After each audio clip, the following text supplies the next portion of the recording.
a update on my sweet potatoes. Remember, I'm growing sweet potatoes as a fun project to show you how they are growing.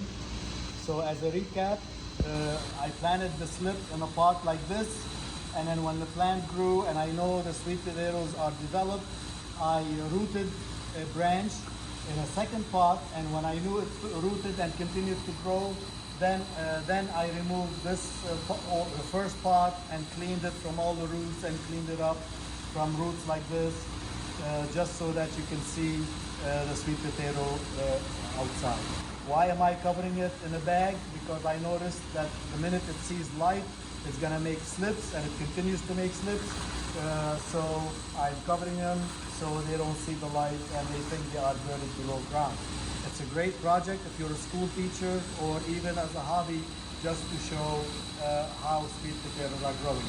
The only thing I would have done differently is that instead of rooting the stem, like 1 foot apart, I would have done it 6 feet longer branch, so that this one is really far, and I can hang it in the air over here. If it had long enough branch, so that I can hang it something pretty and far from where the pot is.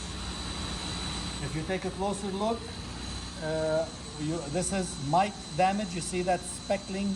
This is mite feeding. This is serious situation, and you can even see spider web. That mite is a spider, so you see the web of the mites, and actually you can see dots. If you get close, you see red dot that can move around. This is a big problem that you have in a controlled environment like a greenhouse, because it's not raining, there's no predators. So if you have a greenhouse, you should always look out for spider mites and aphids and whiteflies. Those are your biggest problem. What I like to do is I spray them regularly with my insecticidal soap. They were fine for the last 2 weeks, and I guess I got lazy. So what I recommend is you spray every 10 days to 2 weeks maximum. If you can do that every week, it's even better.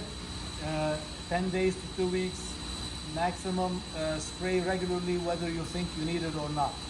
Because when you think you don't need it, that's when the mites move back in, and then by the time you see them, they take over in a few days.